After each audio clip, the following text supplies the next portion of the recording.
presiden. Terima kasih Wen udah diundang di sini. Luar biasa ini, saya kaget nih kok gitu. Ini saya ngobrol sama jubir presiden nih. Biasa gen. Bagus. Kita kan sebelumnya sudah sempat mau ketemu akhirnya. Iya udah lama ya Wen ya. Ya. Kontak-kontakan ya. Akhirnya di akhir masa jabatan Pak Jokowi, Pak Jokowi selaku koordinator staf khusus presiden di akhir. Nah, banyak hal yang ingin bicarakan sama Pak Agung, terutama kondisi politik nasional dan khususnya soal di Bali. Karena banyak masalah krusial di Bali nih yang urunan solusi dari pemerintah pusat. Karena orang-orang saya ngobrol banyak dengan tokoh di Bali kan, waduh sepertinya nggak ada yang bisa kasih solusi ini gitu. Oke Pak Agung, kita awali dengan isu politik ya. Ada 3 hal yang menjadi isu hot saat ini. Katanya tukang kayu menebang pohon beringin, maksudnya kan Pak Jokowi mau ngobok partai Golkar gitu kan. Terus kemudian masalah MK kemarin dan darurat Pancasila atau darurat peringatan darurat kemarin gitu. Nah, Pak Agung selaku koordinator staf khusus presiden, apa yang ingin Pak Agung katakan di akhir masa jabatan Pak Jokowi? Win, ini menarik ya kalau kita lihat di berbagai negara second period atau periode kedua itu biasanya presiden yang sedang menjabat itu mengalami semacam sindrom turunnya dukungannya. Approval ratingnya biasanya turun di berbagai negara di second period. Bahkan banyak orang mengatakan ya di second period dan mendekati akhir pemerintahan itu biasanya muncul apa disebut dengan langka, bebek lumpuh. Presiden yang terpilih sudah ada, tetapi presiden yang memerintah masih tetap menjalankan pemerintahannya. Biasanya posisi seperti itu lambda, bebek lumpuh, dia tidak bisa menjalankan keputusan strategis karena pemimpin baru sudah terpilih. Tapi di Indonesia ini satu hal yang menarik karena approval rating Pak Jokowi itu tetap tinggi. Itu dah sekitar kepercayaan publik 70% dengan Pak Jokowi tinggi sekali. Dan itu membuat ya Presiden Jokowi dianggap masih sakti gitu ya di akhir pemerintahan, padahal dalam kecenderungan semua analis politik di second period itu pasti akan mengatakan itu akan masuk ke second period curve gitu ya. Kecenderungan akan menurun. Tapi ini kebalikannya. Nah, tetapi di tengah approval rating yang tinggi itu tentu banyak sekali tantangan yang dihadapi ya. Pertama, dia harus bisa menyelesaikan legacy yang sudah dibangun selama 10 tahun. Saya kira banyak hal yang kita bisa lihat ya. Tentu by data, tidak bisa hanya persepsi saja data yang bisa kita lihat dari 10 tahun pemerintahan Pak Jokowi itu legasinya bukan hanya dilihat dari angka statistik, tapi rasa yang dirasakan. Nah, 10 tahun itu legasi itu harus bisa dilanjutkan pada pemerintahan berikutnya. Ini saya kira salah satu yang menjadi hal yang di dalam hati Pak Jokowi itu yang ingin diangkat ya. Bagaimana cara melanjutkan legasi 10 tahun ini supaya kita tidak berada dalam patahan-patahan sejarah. Dulu kan Soekarno patah, kemudian Pak Harto patah gitu. Nggak berlanjut lagi. Setelah reformasi juga ada patahan-patahan sejarah. Dan itu kita harapkan dengan satu visi baru supaya keberlanjutan itu bisa dijalankan. Dan legasi yang paling penting sebenarnya tidak hanya infrastruktur, tetapi bagaimana kita membangun satu masalah fondasi Indonesia maju yang baik manusianya, kemudian termasuk IKN itu kan satu lompatan ya, karena IKN itu adalah mahakarya baru karena sudah sekian lama kita mewarisi satu tempat ibu kota negara yang merupakan warisan kolonial. Batavia itu kan sebetulnya kolonial ya, warisan kolonial tempat gubernur jenderal Belanda kemudian kita lanjutkan pada saat kemerdekaan. Yang kedua, daya dukung Jawa dan Jakarta juga sangat berat ya dalam upaya kita untuk maju ke depan itu. Oleh karena itu upaya untuk membangun ibu kota negara yang baru itu adalah cara kita untuk melepaskan diri dari cenderungan Jawa sentris dan Jakarta sentris, lebih merata kan. Pusat-pusat ekonomi dan pusat pemerintahan tidak lagi di Jawa tetapi di wilayah lain Indonesia, dan efeknya kita harapkan bisa menyebar. Saya kira itu legacy yang ingin dibangun oleh Pak Jokowi dalam 10 tahun terakhir. Nah, banyak yang ini Pak Gung, opini dari masyarakat tentang Pak Jokowi di akhir masa jabatannya, terutama semenjak Pilpres kemarin, yang awalnya dulu loyalis Jokowi gitu. Tiba-tiba mereka dengan gebrakan yang masalah case di MK itu, mereka akhirnya menghujat atau terbaliknya kebalikan dari dulu lah, menyerang Jokowi, akhirnya kecewa dengan Pak Jokowi gitu. Tapi kemarin dengan putusan MK kemarin yang tentang ambang batas pencalonan itu, MK kembali mengembalikan kepercayaan publik. Nah, apa sih yang diinginkan Pak Gung ya, diinginkan oleh Pak Jokowi itu? Benarkah Pak Jokowi benar-benar cawe-cawe terhadap penumbangan Golkar katanya kemudian di MK itu Pak Gung? Sejak reformasi Win itu kita kan sudah polisentrik ya, kekuatan itu tersebar. Dulu monosentrik, terpusat.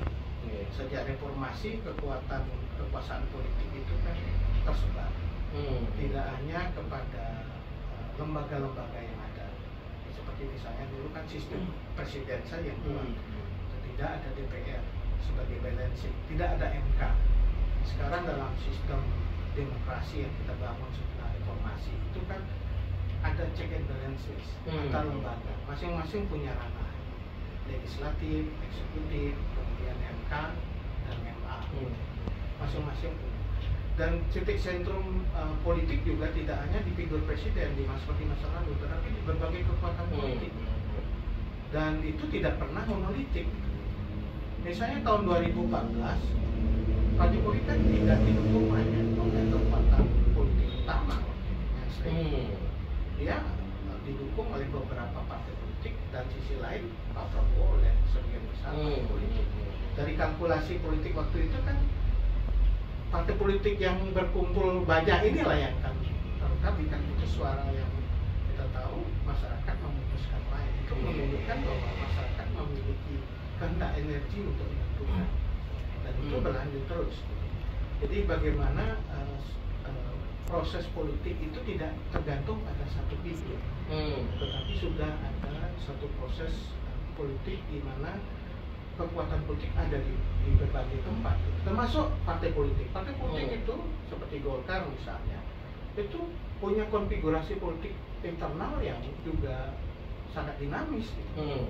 Dan itu menjelaskan mengapa tahun 2004 terjadi perubahan politik di Golkar. Pak Tanjung waktu itu salah satu yang legend ya, karena dia bisa menyelamatkan Golkar pada saat reformasi. Tapi dia juga digantikan waktu itu karena konfigurasi politik berubah.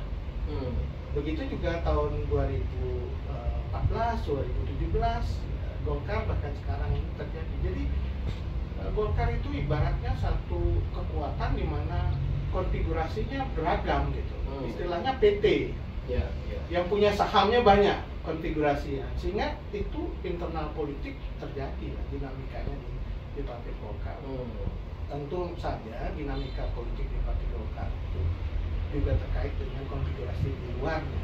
Jadi itu pasti terjadi dari 2004, 2014, 2009, dan itu bahkan memunculkan berbagai varian baru ya. Tahun 2004 melahirkan Partai Hanura dan Partai Gerindra, Golkar.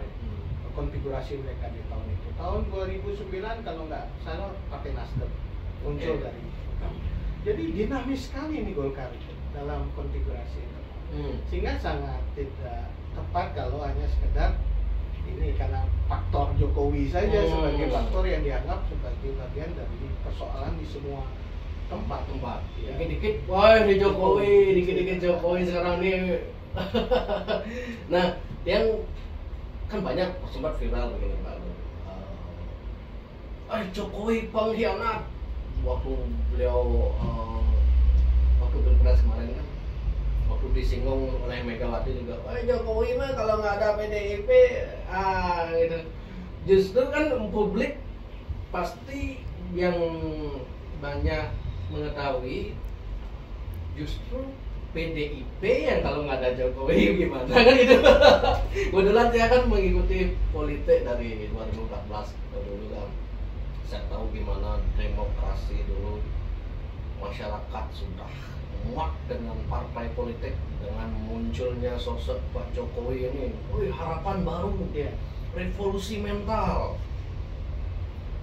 Nah, di akhir masa jabatan Pak Jokowi ini dipertanyakan semua nih Kak Bagong, revolusi mental atau revolusi mental ini gitu.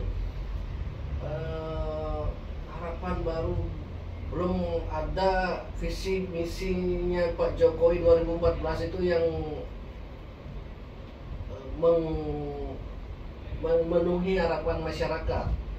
Kemudian saya jadi berpikir begini Pak Lu, apakah Pak Jokowi belum maksimal bisa bekerja selama 10 tahun ini karena faktor PDIP yang merangkul beliau, sehingga beliau keluar harus saya independen membangun politik jiwa PDIP. Karena kita kan tahu diktatornya Bu Mega, kamu petugas partai gitu. Nah Pak Bang melihatnya seperti apa Pak? Iya, dinamis ya Win ya. Kalau kita pertama dari sistem, kita sistem presidensial. Presiden pemegang kekuasaan pemerintahan tertinggi. Itu adalah figur yang sangat penting dalam pengelolaan pemerintahan. Sehingga dia perlu punya semacam, ya sekarang kita sebut sebagai hak politiknya presiden, hak prerogatif presiden. Dia mempunyai hak untuk mengangkat dan memberhentikan para menterinya. Dia berhak untuk mengambil keputusan-keputusan politik penting bagi negara. Dan itu kita rasakan bagaimana dukungan masyarakat di awal 2014 sangat kuat sekali. Sehingga orang menyebutkan itu sebagai presiden pilihan rakyat karena waktu itu memang konstelasinya selain didukung oleh partai politik juga didukung oleh para masyarakat yang terorganisir dalam berbagai kelompok yang kita sebut fenomena waktu itu relawan. Relawan kan muncul tahun 2014 begitu, ketika pengorganisasian masyarakat dilakukan jadi waktu itu. Dan benar-benar relawan. Banyak kan? Kan ada politisi yang ngaku-ngaku relawan, padahal dia yang menciptakan sendiri. Itu fenomena yang muncul energinya dari masyarakat. Sehingga legitimasi yang terkuat dari presiden itu sebenarnya dukungan dan approval dari masyarakat. Karena presiden bisa mengambil keputusan penting karena dia mendapatkan energi itu. Dan itu dilakukan oleh Pak Jokowi. Banyak keputusan yang diambil oleh Pak Jokowi di awal yang tidak populer bagi masyarakat. Waktu itu apa? Menaikkan harga BBM, ikuti harga sesuai dengan situasi. Karena kita subsidi BBM waktu itu sangat tinggi sekali dan mempengaruhi BBM. Dan situasi waktu itu secara ekonomi kita tidak mempunyai keistimewaan seperti dimiliki waktu sebelumnya.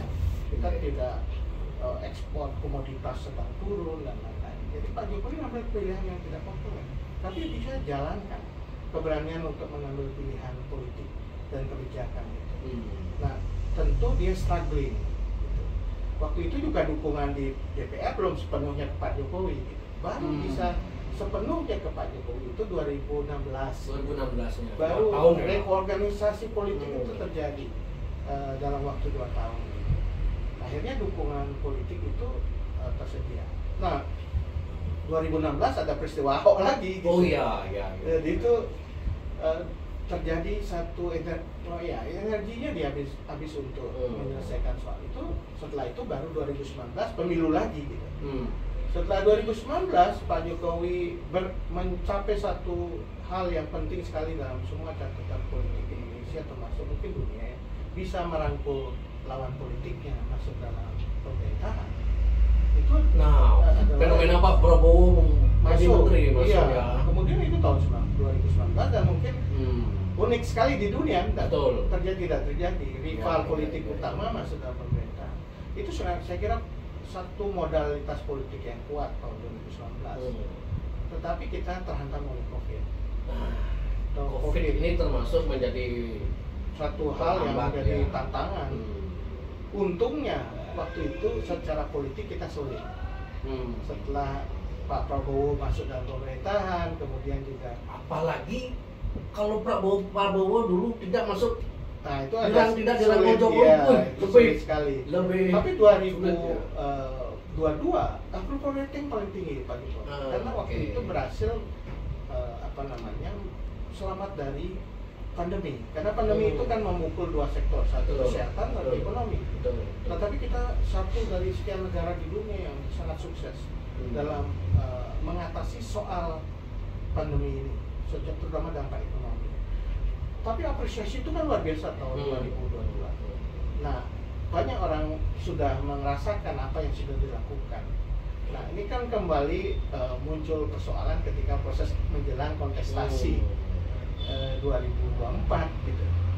Nah, yang awalnya mungkin bagian dari yang tadi memuji Pak Jokowi, kemudian justru menjadi bagian dari yang kritik. Tapi itu kritik biasa dalam demokrasi. Biasa ya. Tidak masalah dengan kritik. Pak Jokowi relatif sangat tidak anti kritik, sampai dibilang apa? Tahun 2014 Boyon kan pasti ini. Serangan Pak Jokowi kan luar biasa. Komunis, anti Cina, bahkan menyerang pribadi ibunya, kemudian keluarganya. Dan itu terus dipakai 2014 sebagai term kampanye politik, ya. Black campaigns. Serangan itu tiap hari sejak 2014. Dan itu berulang lagi 2019, ditambah lagi mungkin dengan berbagai faktor baru. Selain dianggap komunis, satu sisi dianggap liberal, pro investor gitu. Utang luar negeri dan didikte oleh kepentingan luar negeri. Jadi ini kontrasnya terjadi gitu. Tapi itu terjadi tidak hanya di dunia netizen, tetapi juga di dalam berbagai gerakan politik kan terjadi sampai 2019. Nah, itu agak berhenti setelah proses rekonsiliasi yang terjadi dalam sejarah politik Indonesia, Prabowo bergabung. Tapi kritik itu tetap muncul gitu, tidak masalah sebenarnya. Kritik yang dalam negara demokrasi mengungkapkan pikiran melalui ekspresi politik, pendapat, opini, baik itu secara langsung maupun dari media sosial, itu sesuatu yang wajar. Setiap orang bisa tiap hari mendengar keriuhan itu di berbagai tempat, ya. Tidak hanya di media sosial, tetapi dari berbagai tempat juga muncul kritik-kritiknya. Ya. Saya kira itu menunjukkan bahwa kita terbuka, atau negara kita memang membuka ruang bagi munculnya berbagai kritik yang ada dalam masyarakat, dan itu sangat wajar sekali. Dan tentu pemimpin harus bisa mendengar. Bahkan waktu beliau dikatakan apa itu sama Rocky, waktu Pak Jokowi masih sama PDI masih baik hubungannya, kan justru yang melawan Rocky Gerung adalah PDIP, bukan Jokowi. Itu setelah Jokowi keluar, akhirnya ditarik laporannya, dicabut laporannya. Waduh, ini ada apa ini gitu. Berarti Pak Jokowi sebenarnya tidak ada niat untuk melakukan perlawanan terhadap para orang yang mengkritik beliau itu ya. Pak Jokowi konsisten dalam mengambil kebijakan yang sudah dia yakini dia harus lakukan, dijalankan. PKN, hilirisasi industri, itu suatu kebijakan. Hal-hal yang terkait dengan keputusan tidak populer pun diambil. Kemudian juga tentu semangatnya mengajak orang bersatu, ya. Kemarin dalam pidato kenegaraan kan sudah dengar ada beberapa hal poin penting yang capaiannya yang disampaikan, tapi juga ada hal-hal yang sifatnya terima kasih, apresiasi dari semua pihak, karena nggak mungkin Pak Jokowi bisa menyenangkan semua orang, dan itu minta maaf itu. itu sikap terbuka terhadap apa yang muncul dalam masyarakat ya. Nah ini Dan itu menurut saya ya humble, apa namanya, rendah hati. Ya. Sifat itu kan satu yang penting sebenarnya pemimpin. Karena kalau pemimpin nggak boleh nyapu kadiaku, bisa seolah-olah bisa menyelesaikan semua hal, atau bisa mengatasi masalah itu dengan sendiri, tetapi ini bisa dilakukan secara bersama-sama. Yang penasaran juga Pak Agung sama Pak Jokowi, dalam Pak Jokowi melakukan sebuah kebijakan itu biasanya Pak Agung kan pasti selaku koordinator staf khusus pasti tahu lah, biasanya beliau gerak sendiri mendadak atau benar-benar sudah, karena kan punya staf ahli kan presiden, koordinasi dimatangkan dulu baru begitu. Ini kan pertanyaan lucu sudah. Tapi saya penasaran dengan karakter Pak Jokowi, Pak Agung, yang dulunya dibilang lugu, tiba-tiba sekarang kok jadi kingmaker. Jadi sebagai politisi yang paling top ini, rahasia politiknya Pak Jokowi itu apa sih sebenarnya? Dengan keluguan itu kah, atau belusukannya kah, atau apa itu ya? Iya, ini ada dua hal yang berbeda ya, soal kebijakan dan soal politik ya. Soal kebijakan selalu memang Pak Jokowi berbasis pada data informasi.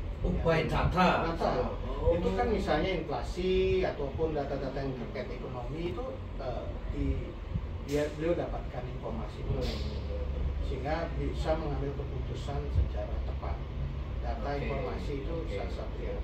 Bahkan waktu COVID itu beliau basisnya data memang sains.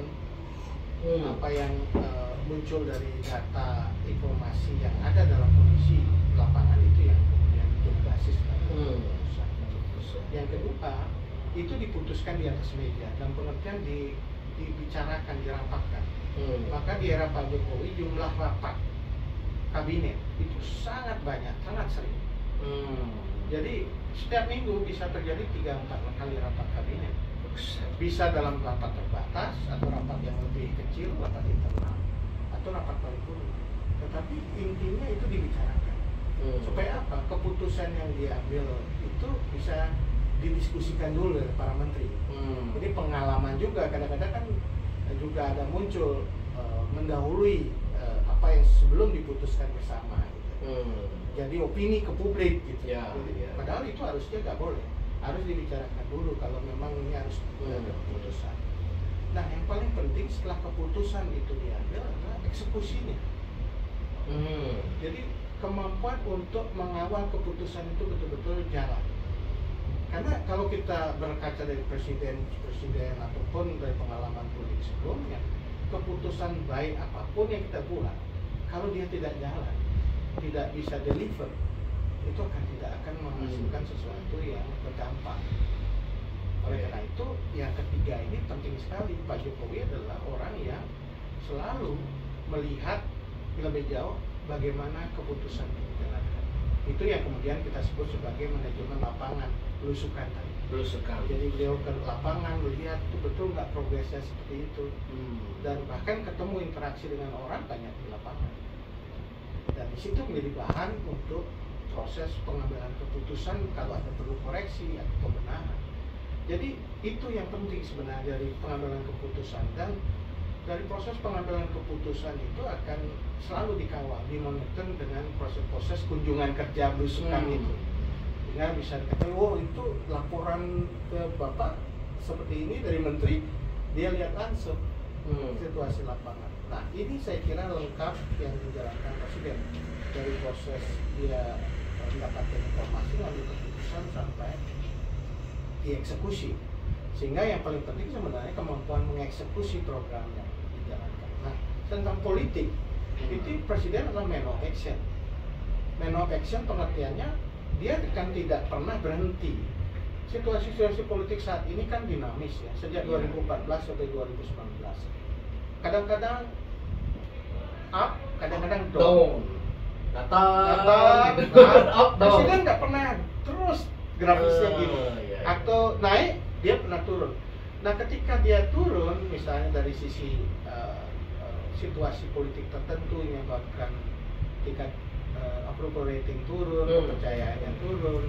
Situasi itu selalu diiringi dengan action. Gitu. Jadi dia tidak pernah berhenti pada statis. Makanya menurut saya man of action dia, orang yang bekerja bergerak. Gitu. Ya, karena bergerak itulah kemudian ada pembenahan perbaikan tingkat approval rating dari presiden. Jadi politik itu begitu dinamis, situasi yang dihadapi tidak pernah hanya dalam hitungan statis gitu, atau sesuatu yang snapshot hari ini begini, besok belum tentu begitu. Hal yang sama. Ini yang kemudian membuat langkah-langkah presiden menjadi sangat dinamis. Itu menurut saya satu hal yang bisa menjelaskan kenapa orang menyangka itu tadi istilah belok itu. Karena situasinya sangat dinamis. Situasi yang menyebabkan seperti itu. Iya. Jadi dan sangat dibicarakan Pak Jokowi ini di akhir masa jabatan beliau, memang wah, Jokowi ingin membangun dinasti. Kalau menurut Pak Agung, Pak Jokowi memang niat membangun dinasti atau memang ini murni karena situasi politik yang mengharuskan beliau harus seperti itu? Menurut saya situasi politik ya. Situasi politik yang kalau diikuti lagi mungkin nanti pasti suatu saat ada penjelasan tentang ini.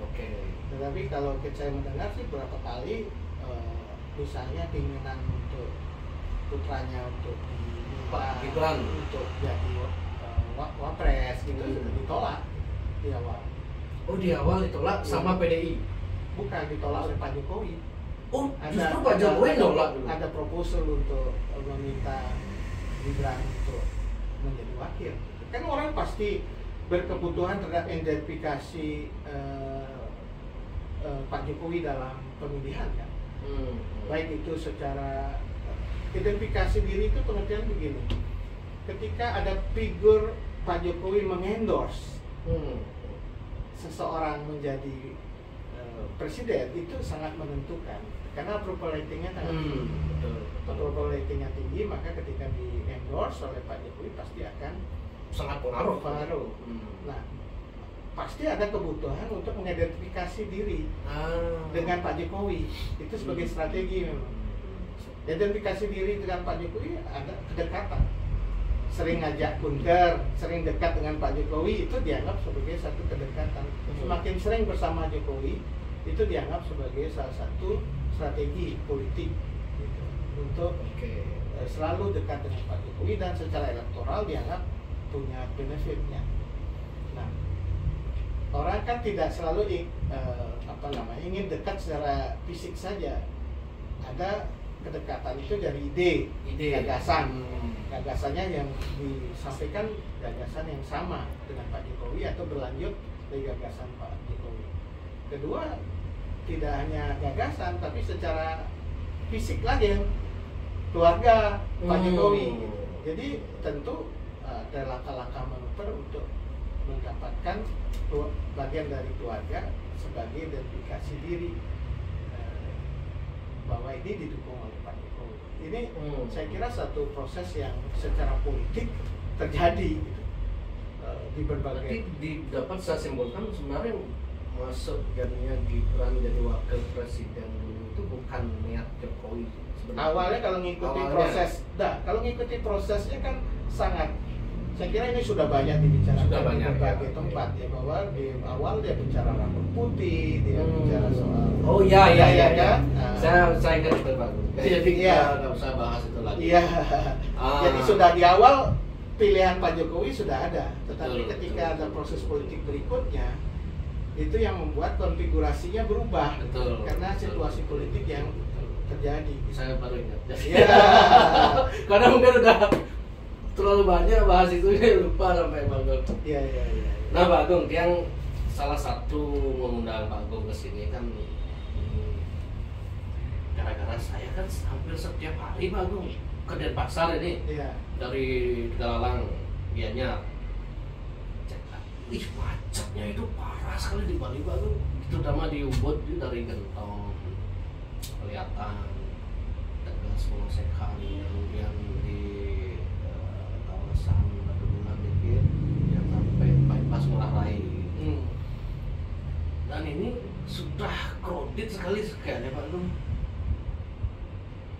Apakah ada solusi kira-kira Pak Agung dari pemerintah pusat ini untuk Bali, dan kalau ada solusi apa kira-kira yang bisa untuk mengatasi masalah macet di Bali? Kan kalau dibiarkan kan ini daerah wisata jangan-jangan nanti ditinggalkan Bali ini gitu Pak. Ya, ini saya kira isu penting ya, yang perlu dibicarakan ya, karena menurut saya kalau kita berdiskusi soal leadership dan leader ke depan, persoalan-persoalan ini harus dibicarakan dan kita tahu, ya, tantang di mana solusi yang ditawarkan. Nah itu. Saya kira Bali sekarang ini banyak orang berbicara soal satu, kemacetan, kedua adalah persoalan sampah, ketiga soal keamanan. Nah, 3 hal ini ya, kemudian juga ada soal yang terkait dengan kesejahteraan dan ketimpangan. Kenapa? Karena sekarang kita bicara soal ini tentu harus diuji ya, apakah betul bahwa ada angka bunuh diri tinggi di Bali, tertinggi di Indonesia. Ada persoalan dengan satu, ada persoalan kaitan dengan apakah itu ekonomi atau persoalan mental health yang dialami oleh masyarakat Bali yang perlu mendapatkan solusi. Belum lagi ada soal manusia yang kesiapan kita menghadapi berbagai tantangan, terutama di era digitalisasi sekarang. Nah, ini PR Bali kita identifikasi dulu ini supaya kita bisa melihat di realitas kehidupan kita di Bali saat ini apa yang kita sedang hadapi, dan kemudian apa yang diberikan tawaran atau solusi dalam mengatasi soal ini. Kita bisa bedah satu-satu, termasuk kalau saya mengatakan wajah pemimpin itu sebenarnya wajah masyarakatnya. Kalau kita nggak peduli terhadap persoalan itu, kemudian juga tidak ada proses untuk mengkritisasi apa yang menjadi persoalan dalam masyarakat dan apakah diberikan solusi oleh pemimpin, itu masyarakat kita menjadi apatis gitu. Ya udah, ini urusan pemimpin. Setiap 5 tahun ganti pemimpin, belum tentu ada solusi terhadap persoalan. Sehingga menurut saya kita harus mulai 2 hal. Satu, mengajak masyarakat untuk membicarakan ini secara lebih tajam persoalan, sehingga ini menjadi public discourse di masyarakat. Yang kedua adalah masyarakat juga melakukan semacam kritik terhadap apa yang sudah dikerjakan oleh pemerintah dalam mengatasi soal ini. Ini saya kira harus mulai dibangun, termasuk juga literasi APBD. Literasi APBD ke masyarakat. Banyak public budget kita kan nggak tahu kita public budget kita, APBD kita berapa sih sumber pendapatannya, sumbernya dari mana, belanjanya untuk kepentingan apa saja, dan dia relatif ditutupi selama ini. Yang selama ini kita nggak punya informasi, dan sedikit orang punya perhatian terhadap persoalan itu. Padahal ini APBD ini penting sekali karena itu dana masyarakat ada di situ, dan kita harus tahu bahwa itu adalah dana milik masyarakat, bukan dana pemimpinnya. Betul. Nah, ini saya kira harus kita urai satu-satu ya, supaya kita ada semacam literasi bagi masyarakat, edukasi supaya kita bisa. Nah, soal kemacetan ini ada satu hal yang harus kita pikirkan. Ini bukan persoalan hanya hari ini, tetapi juga pasti kita ke depan. Itu soal volume kendaraan. Jadi tingkat kehadiran kendaraan di Bali ini, jumlah kendaraan kan makin meningkat. Betul. Saya hitung dalam misalnya dalam per tahun itu sekitar 2,5% peningkatan jumlah kendaraan pribadi di Bali ini. Di Bali 2,5 atau 2,4%. Itu kalau dijumlahkan berapa kira-kira? Iya, bisa puluhan ribu kendaraan. Puluhan ribu kendaraan roda pribadi, roda 2, roda semuanya. 4, itu semuanya. Nah, sedangkan jalan kita tetap. Bagaimana mungkin volume yang semakin banyak dengan kendaraan jalan yang semakin sedikit. Dan yang berikutnya, yang pertama ini adalah juga public transport kita nggak jalan. Padahal sudah ada. Sudah ada, tapi tidak dipergunakan oleh masyarakat. Karena karakter masyarakat suka pakai kendaraan pribadi. Nah ini kan terjadi. Satu, kita identifikasi itu, jadi volume kendaraan, jalannya tetap, public transport tidak jalan. Mungkin ada investasi. Kedua, sekarang ini di tempat-tempat usaha seperti di Ubud, kawasan yang berkembang secara ekonomi, kantong-kantong parkir sudah mulai hilang. Oh, iya. Di garase di pribadi sekarang kan nggak ada di rumah gitu, karena sudah jadi tempat usaha. Pasti membutuhkan tempat untuk menaruh kendaraan. Nah itu kita perlu kantong-kantong parkir. Nah mungkin kantong-kantong parkir yang disediakan sekarang tidak sebanyak kebutuhan yang ada. Itu yang kedua. Jadi kantong parkir ini.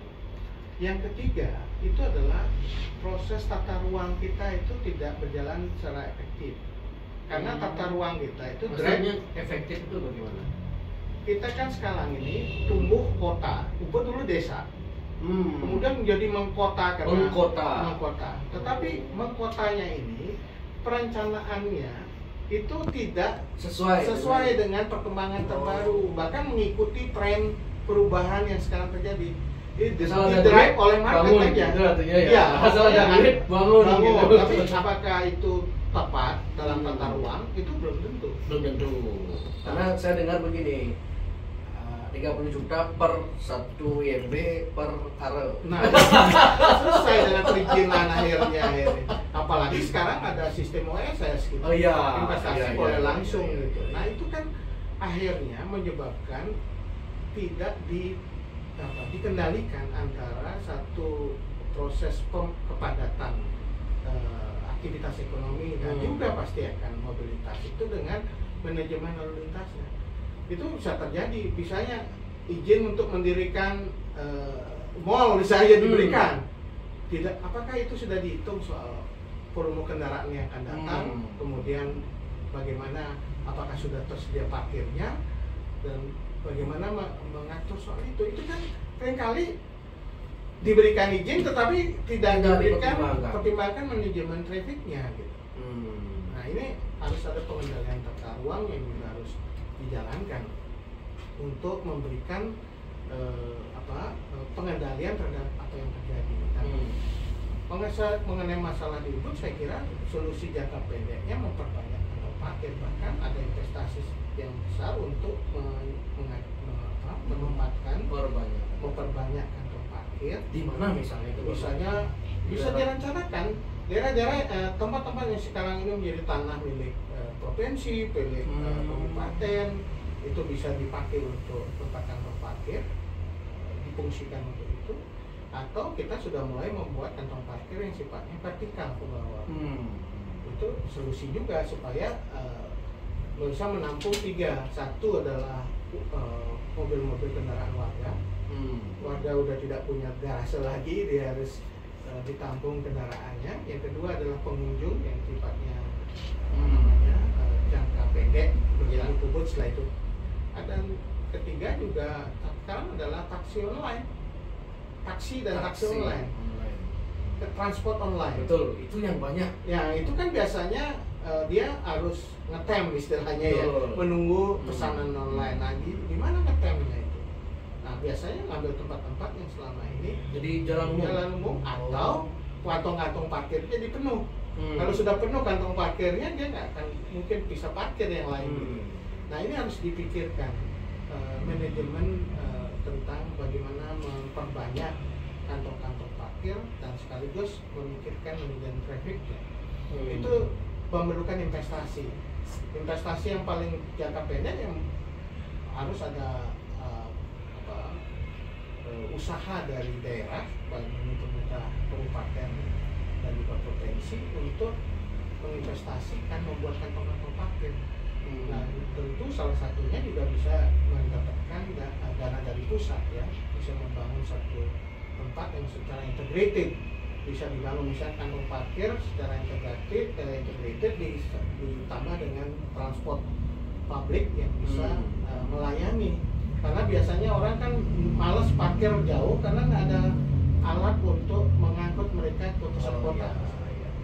Misalnya itu Ya, dipikirkan terintegrasi lah. integrasi. Bagaimana konektivitas antara tempat parkir dengan public transport yang ya, orang datang memarkirkan kendaraannya di kantong parkir, naik public transport, dia sudah sampai ke tempat tujuannya di pusat kota. Itu kan mengurangi jumlah traffic ke pusat kota. Kalau saya melihat, apakah ada rencana misalnya pelebaran jalan itu kan itu sulit Pak. Sulit. Ya, kalau pelebaran jalan harus mengorbankan masyarakat gitu, itu sulit lah. Solusi yang kemudian ada jalan bawah tanah mungkin nggak itu sulit juga. Bisa itu. Bisa secara teknologi sekarang bisa. Jadi pertama kan ada Atau konsep jalan layang. Iya. Konsep U8 kemarin kan muncul ketika pandemi. Waktu itu saya berkomunikasi sama Menteri Bappenas ya, Suarso Manoarfa. Beliau sama waktu diskusi itu saya mengatakan pandemi itu adalah saatnya kita untuk mulasarira, melihat apa yang dulu yang jadi masalah sebelum pandemi kita coba selesaikan pada saat pandemi, mumpung tidak ada turis yang datang. Sehingga kita nyiapkan diri satu pandemi itu, waktu selesai pandemi kita bisa melompat gitu. Karena masalah-masalah utamanya sudah selesai. Sehingga yang pertama harus kita pikirkan soal kemacetan libur, karena itu isu yang utama, dan itu diberikan solusi di dalam white paper namanya U8. Oh iya. Tegalalang Payangan. Saya baru lihat ya. U8. Tapi kok tidak berjalan? Nah itu white paper, masih white papernya Bappenas. Kayak semacam ya master plan gitu. Berarti selama 2 tahun belum dilaksanakan? Itu baru setelah pandemi, Win. Oh, setelah pandemi dijalankan? Baru. Oh, saya kira waktu pandemi white paper itu dirumuskan. Karena kajian terhadap persoalan ubud kan sudah ada panjang sekali, World Bank pernah bikin macam-macam, sehingga dikompilasi dan juga ditambah yang baru, akhirnya ada konsep U8 itu. Karena membangun ubud itu tidak bisa ubud saja, harus daerah sekitarnya, ekosistemnya, Tegalalang dan Payangan. Sehingga tempat-tempat itu tidak harus di pusat kota, supporting sistemnya bisa di luar. Misalnya nggak harus pasar jenis tertentu itu di kota, harus bisa ditempatkan di luar ubud bisa, sehingga ada integrasi gitu. Nah, cuman ketika dia dihasilkan menjadi white paper 2000 kalau nggak salah 2021 atau 2022, itu konsep itu kan harus bisa menjadi satu memiliki payung hukum di tingkat nasional. Harusnya white paper itu bisa ditingkatkan menjadi peraturan presiden atau apapun namanya, peraturan pemerintah yang mengikat sebenarnya setiap kementerian lembaga bisa mengikuti konsep ini. Ubud, Tegalalang, Payangan itu U8 itu dalam bentuk apa, Pak Agung? Pembangunan apa gitu misalnya? Jadi diidentifikasi bahwa titik sentrum pertumbuhan kan ubud. Ubud itu harus bisa ditopang oleh kecamatan lain, terutama Tegalalang dan Payangan. Nah, ketika dia ingin ditopang oleh daerah lain, maka kita harus jelas apa yang perlu dibangun di ubud untuk membuat ubud itu semakin sustain ke depan, berkelanjutan. Apa yang harus dibangun di Tegalalang, apa yang dibangun di Payangan. Kurang lebih begitu konsepnya. Sehingga ubud itu berkembang secara berkelanjutan karena ditopang oleh 2 kecamatan yang lain. Bahkan mungkin nanti tambahkan ada Sekuati dan Batu. Nah, ubud ini penataan paling utama itu adalah penataan mengenai mengatasi persoalan utama pertama di Batu itu adalah kemacetan. Maka salah satu konsepnya adalah membuat central parking dan transport misalnya transport lokal dari central parking itu kan yang mengelilingi kawasan itu. Gitu. Kemudian juga dipikirkan di mana menempatkan pusat pelayanan publik itu dibicarakan, termasuk konsep pengembangan ubud yang ramah lingkungan, sehingga citra ubud sebagai sebuah destinasi budaya dan juga alam, wellness itu tetap dijaga. Nah, ini konsep dari Bappenas. yang kemudian sudah dibicarakan dengan berbagai stakeholders, dan ini harusnya bisa menjadi rujukan di dalam proses membangun kawasan ini. Tapi dalam beberapa tahun terakhir ini kan ini belum di follow up menjadi satu peraturan atau kebijakan yang mengikat gitu. Dan akhirnya pembangunan jadi sporadis, mana yang didahulukan, karena memang investasi sekarang ini untuk membangun central parking itu besar juga. Besar Pak ya. Apalagi untuk vertikal ke bawah ya. Oh, Ya, lebih kan mahal ke bawah atau bikin jalan layang Pak?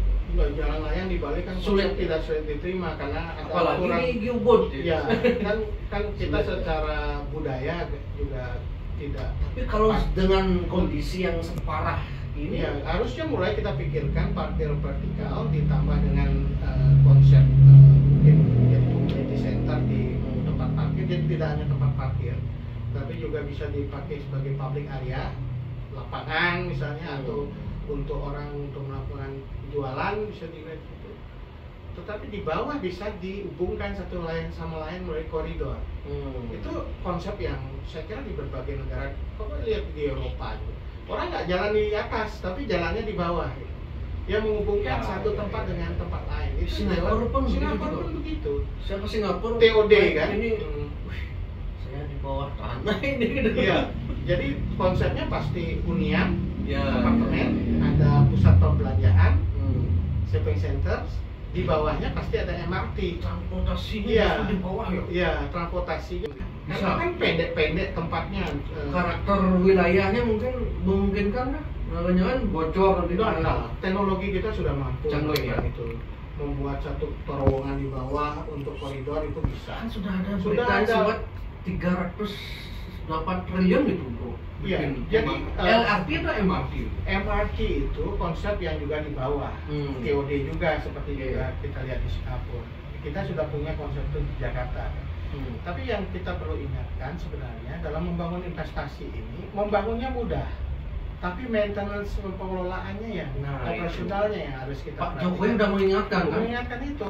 Rugi. Karena pasti public transport di berbagai negara termasuk MRT, LRT itu pasti memerlukan satu subsidi dari pemerintah. Siap nggak APBD, pemerintah mensubsidi gitu kan Pak subsidi Jokowi? warganya. Nah ini kan bisa kita harus hitung betul bisnis plan-nya kayak apa. Karena kalau dia dibangun kemudian operasionalnya tidak mampu, itu akan jadi masalah. Kacau juga kan? Kecuali kita sudah punya bisnis plan-nya. Oh ternyata transportasi yang kita bangun itu disubsidi oleh, kompensasi oleh satu upaya untuk membuat sentra ekonomi baru di sekitar itu. Itu yang jadi bahan untuk mensubsidi gitu. Sehingga dia bisa operasionalnya bisa terjaga dengan baik. Nah itu kekhawatiran kita. Membangun gedung itu mudah, gedung central parking 3 lantai, 4 lantai. Tapi pertanyaan berikutnya, siapa yang akan mengelola, siapa yang akan mengurusnya? Gitu. Kita harus punya planning sampai sejauh itu. Nah ini penting juga, tidak hanya kasus dalam konteks pembangunan MRT nantinya atau konsep ubud, tapi Besakeh juga kan? Besakeh kita besar infrastrukturnya. Maintenance pengelolaannya itu harus diatur. Nah itu penting sekali kita bicarakan badan pengelolanya, bagaimana dia mendapatkan sumber untuk mengelola bangunan itu. Jadi harus sampai ke situ perencanaan. Oke. Berarti solusi sementaranya berarti membangun sentral parkir saja. Kantong-kantong parkir dan sentra parking, dan itu terintegrasi dengan public transport. Dan kedua, ngatur lagi wilayah-wilayah yang memang kepadatannya tinggi itu karena aktiviti ekonomi, mungkin tidak harus semua aktiviti ekonomi yang bersifat mendukung di sebuah daerah itu. Misalnya sekolah, ya sekolah itu kan memunculkan banyak crowd kan. Waktu dia ke sekolah atau dia pulang dijemput, itu pasti akan menjadi satu trend baru. Kecuali kita mulai berpikir public services dan public utility itu ada di satu tempat yang memang kita siapkan. Jadi pusat pemerintahan, pelayanan publik, sekolah, rumah sakit, itu orang tidak perlu masuk ke dalam kota untuk mengakses itu. Itu kan mulai kita harus pikirkan mulai sekarang, yaitu ada upaya untuk membangunnya, karena itu butuh investasi. Nah, kalau misalnya tidak segera dicarikan solusi dengan melihat data yang Pak Agung tadi ucapkan ke puluhan ribu pertumbuhan kendaraan dengan kondisi jalan yang belum diubah, gimana nih Pak Agung? Dan memang ini masalah solusi pajak di Bali ini memang sulit sekali Pak. Saya ngobrol-ngobrol dengan sebanyak tokoh itu memang sulit sekali. Kalau kita kendaraan bertambah itu kan juga insentif untuk menambah kendaraan itu juga ada. Kredit makin murah untuk komersil kendaraan, sehingga orang kemudian di sisi lain public transport tidak mematuhi kebutuhan mereka gitu kan. Itu banyak faktor. Saya ngobrol sama Pak siapa di sini ya? Pak Demer, Pak Golkar, katanya ada juga faktor positifnya kalau banyak kendaraan di Bali ini, karena PBD Pemprov Bali kebanyakan dari sana gitu duitnya. Tapi kan kos kita dengan satu waktu, efisiensi ya, karena macet itu kan pemborosan dari sisi waktu dan segi juga banyak hal ya, secara logistik itu biaya logistiknya makin tinggi. Dan kedua emisi. Oh iya. Emisi kita kan makin banyak dengan knalpot kendaraan. Kecuali kita berani untuk switch ke kendaraan listrik, itu mungkin bisa menurunkan emisi. Nah sekarang itu yang harus kita atur mulai dari hulu sampai hilirnya. Kalau kendaraan makin mudah, di beberapa negara kan mulai dengan mungkin parkirnya makin mahal, kemudian kendaraannya makin mahal, itu orang insentif memberi kendaraan menjadi kurang kan, dia lebih suka naik public transport. Dan public transportnya betul diatur dari tempat kerja ke tempat dia tinggal gitu. Kalau dia tidak bisa diatur begitu sulit. Tapi kita di Bali kan memang sulit ya, karena kita tidak hanya satu pekerjaan, kita ngayah ke tempat lain. Itu yang membuat gitu.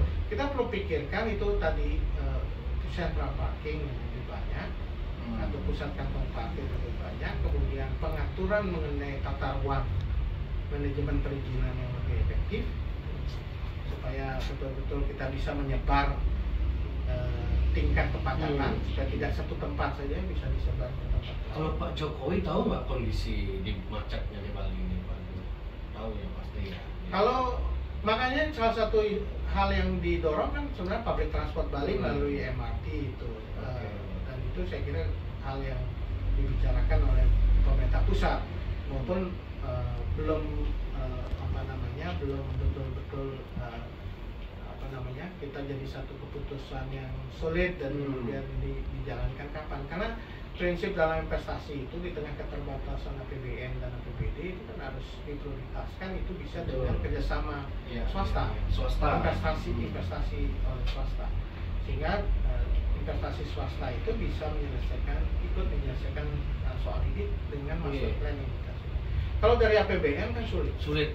Kalau sekian triliun untuk hanya untuk itu, dari tamat tadi maintenance-nya, operasionalnya sudah ada hitung-hitungannya itu. Satu MRT 1 kilo berapa triliun habis untuk pembuatannya. Kemudian operasionalnya juga per tahun berapa. Kalau DKI dia bisa memenuhi dari berapa miliar ya dari dana yang APBD-nya. Tapi kalau dikatakan devisa yang paling besar kan dari Bali gitu. Pusat itu dari paling besar kan gitu kan. Ya mungkin ada pertimbangan lah nanti. Soal itu harus ada satu formula yang memang kita propose ke pusat ya. Formula yang kurang lebih bisa lebih adil untuk Bali, supaya perimbangan keuangan pusat daerah itu dalam tanda kutip bisa memenuhi kebutuhan yang dijalankan oleh Bali. Yang sekarang skemanya kan kita melalui apa yang disebut dengan dana alokasi khusus berdasarkan proposal kita ke pusat, bukan alokasinya. Nah, kalau alokasi gitu jelas bahwa kebutuhan pariwisata Bali membutuhkan beberapa hal yang secara rutin bisa dipenuhi melalui alokasi dana dari pusat, itu tentu harus dibicarakan dengan pusat. Yang kedua, dana alokasi khusus itu berdasarkan lebih banyak ke negosiasi akhirnya. dengan pusat apa yang jadi prioritas Bali, dan itu tentu berbeda-beda karena prioritas pemerintah pusat berbeda. Yang ketiga, kita harus pikirkan investasi. Pengertiannya investasi ini, shareholders. Kita menyertakan modal di beberapa tempat yang menurut saya menguntungkan Bali. ITDC, Angkasa Pura, Benua, kemudian pembangunan rumah sakit internasional. Kenapa kita tidak mempropos dengan dana Badung yang begitu besar APBD-nya dan provinsi bekerja sama seluruh kabupaten kota, kita membeli sahamnya, atau diminta bahwa saham untuk pertumbuhan Angkasa Pura di Bali maupun di beberapa BUMN di Bali, kita ikut memiliki andil sehingga ownership-nya ada gitu. Sekarang kan ini pusat ini BUMN ini, kita nggak ada saham kita di situ. Saya kira itu harus kita mulai, termasuk GWK dulu itu. Iya. Garuda Wisnu Kencana itu sebenarnya ada aset provinsi di situ, tapi kayaknya kita lepas.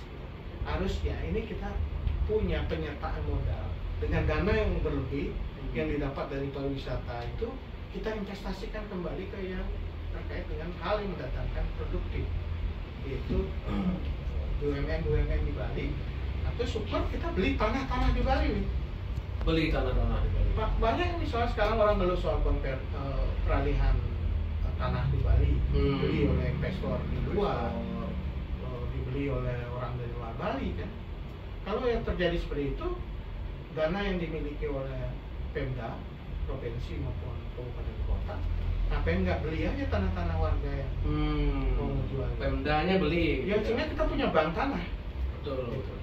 Dan itu nanti bisa diupayakan untuk kepentingan ekonomi kesejahteraan masyarakat. Itu sudah dimiliki oleh pemerintah daerah. Ya.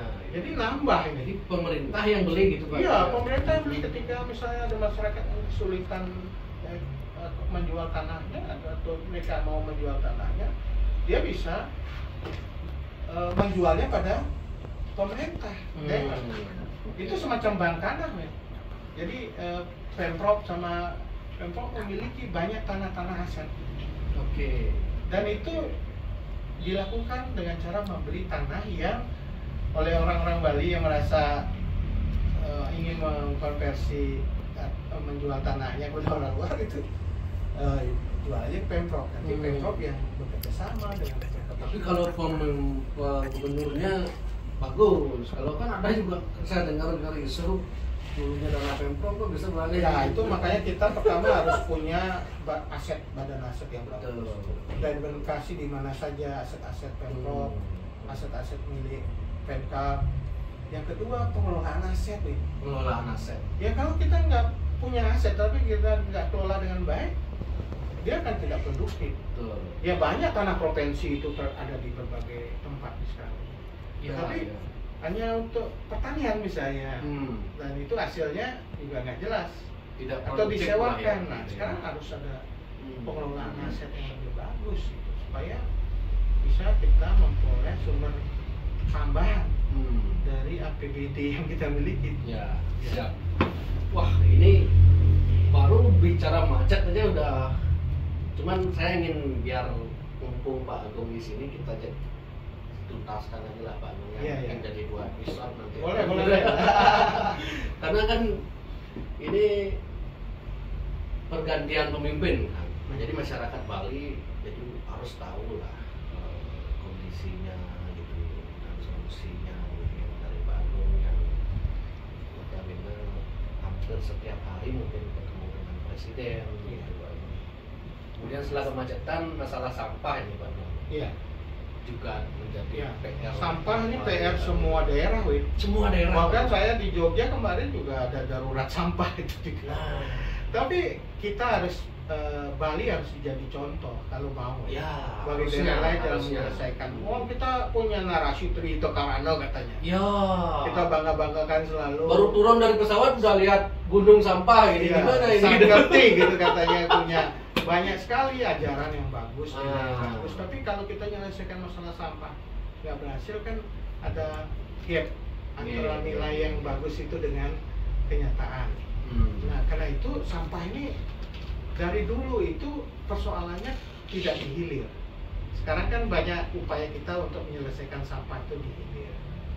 Itu biasanya sekarang gerakan untuk memungut sampah, mengumpulkan sampah, membersihkan sungai, itu penting dihilir. Tetapi kita harus lihat hulunya, masalahnya apa? Hulu itu pada sumbernya, keluarga. Sampah-sampah itu adanya munculnya di keluarga, di rumah tangga. Jadi di hulu ini harus ada edukasi. Itu yang harus kita lakukan. Pertama, edukasi untuk 3R itu, mengurangi sampahnya, yaitu reduce, mengurangi, itu reuse kalau bisa dimanfaatkan, recycle bisa diolah lagi. Kalau dulu kita kan secara sistem tradisional mengolah limbah dan sampah ada tebel biasanya Kalau setiap sumpah untuk masyarakat di desa ya tebel modern. Sekarang ada konsep untuk membuat tebel modern. Limbah dulu hasil makanan kita itu diberikan pada celeng kan, paman kucit gitu. Itu ada dulu konsep tradisional kita waktu itu. Tapi sekarang berubah karena tebel nggak ada aja, kucit nggak ada lagi. Kalau di desa masih ada kucit, ya, tapi itu kan mau mengolah limbahnya. Nah, ini harus mulai dari hulu. Keluarga harus didik untuk reduce, mengurangi jumlah sampahnya. Nah, untuk mendidik keluarga itu maka harus ada dua cara. Satu, dia membiasakan itu di dalam kehidupannya melalui pendidikan, melalui anak-anak kita, sampai pada perarem, aturan yang mengikat di level komunitas. Perarem yang misalnya orang tidak boleh mencampur adukan sampah, dia harus memisahkan sampah mana yang organik dan anorganik. Bahkan di beberapa desa adat itu sudah ada aturan yang detail.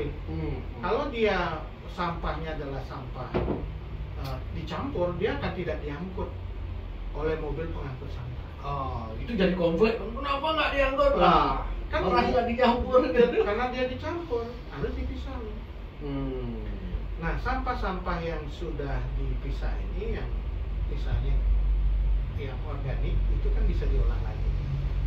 Nah, diolah, baru fase kedua kita harus bicarakan proses pengolahan sampah yang dengan teknologi sekarang itu harusnya lebih baik, tidak bau, composting dan lain-lain.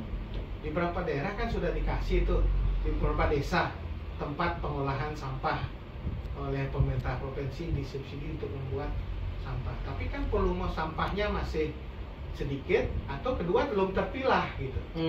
Karena tadi belum ada edukasi. Sudah terpilah di hulu, kemudian dihilir lagi dicampur gitu. Nah, ketika di pengolahan sampah teknologinya harus diberikan. Artinya harus ada training untuk pengolahan sampah ini. Dan bahkan tempat pengolahan sampah supaya tidak jadi bau, itu dibuat satu tempat edukasi di Padang Tegal. Itu tempat pengolahan komposnya. Itu bisa ditonton, Win, oleh masyarakat dari atas gitu. Sehingga itu jadi tempat edukasi juga untuk masyarakat dan anak-anak. Nah, setelah dia jadi kompos, pertanyaannya siapa yang akan jadi off-taker dari kompos itu? Itu pertanyaan, Win. Kemudian karena sampahnya sudah diolah jadi kompos, yang beli komposnya nggak ada. Nah, itu. Ini harusnya disambungkan dengan pertanian, integrated farming. Jadi kompos-kompos masyarakat itu harus bisa digunakan untuk pertanian. Nah, dari pertanian itu baru nilainya bisa dijual, didapat. Bahkan nggak perlu pemerintah daerah melalui dinas kebersihan dan pertamanan membeli kompos-kompos itu untuk ngerabukin tanaman-tanaman taman kota gitu. Harusnya bisa di jadi persoalan taker jadi masalah kalau di setelah pengolahan. Siapa yang akan membeli kompos itu? Nah, ini harus dipikirkan sirkularnya, siklusnya, sehingga cara penanganan berbasis sumber jalan gitu. Kalau nggak jalan, ini pasti orang akan ke teknologi yang landfill itu, insenerator katanya, mengambil sampah dibawa ke tempat terbuka, ditimbun di situ, yang campur, bahkan ke sungai gitu. Sungai dibuang, laut dibuang. Nah, di dalam sistem pengolahan yang terbuka, TPS itu yang terbuka itu harusnya dari awal kita sudah pikirkan salah satu investasinya yaitu pembangkit listrik tenaga sampah. Ini sejak tahun 2015. Ini kan sudah dari dulu, Pak. Iya, 2015 itu. Cuman kan kata Pak Mangku Pastike itu, waduh ini kacau, tidak ada kerjasama dari PLN, katanya maunya biasanya bayar segini itu, tapi akhirnya kacau lah. Ya, itu problem dari pembangkit listrik tenaga sampah itu. Itu pertama dari input, masih misalnya sampahnya belum terpilah. Ya. Itu akan menyulitkan untuk pembakaran macam-macam. Dengan teknologi yang sekarang mungkin itu bisa selesai. Tapi memang problem berikutnya adalah harga listriknya. Nah itu. Karena ketika ini harga listriknya kan harus dibeli oleh PLN sebagai penyalurnya. PLN bisanya bayar segini, gitu. Yang ini kalau bayar segitu saya nggak, investasi saya nggak sampai nih. Gitu. Iya, dia pasti harganya lebih tinggi. Ya. Jadi kalau pusat pembangkit listrik tenaga sampah itu karena dia teknologi dan lain-lain, harganya mungkin nilai per kWh-nya lebih tinggi dibandingkan dengan harga listrik dari batu bara. Sehingga ketika pilihan itu terjadi, ya milih yang lebih murah harganya. Betul. Nah ini kan perlu subsidi juga. Jadi setiap pembelian listriknya bisa saja harus diatur. Tapi serius dulu pikir ini hulu dan hilir. Ya. Gitu. Jadi investasi di belakang, tapi juga ditata di hulunya. Nah, sehingga nanti akan bisa menjadi solusi. Yang Pak Agung katakan tadi itu kan sebetulnya sudah menjadi program oleh pemerintah. Tapi kenapa sulit sekali melaksanakan itu, Pak Agung ya? Apa benang merahnya di mana itu kira-kira ya? Pertama soal pilihan investor, kadang-kadang investornya dengan teknologi yang tepat atau bahkan mungkin teknologi dengan harga tertentu itu satu isu. Jadi kan sekarang investor untuk menawarkan pengolahan sampah kan juga banyak. Ya. Dengan berbagai teknologi yang mereka miliki. Itu harus kita punya teknologi yang tepat tapi dengan harga yang lebih efisien gitu kan, lebih kompetitif. Yang kedua faktor input sampahnya.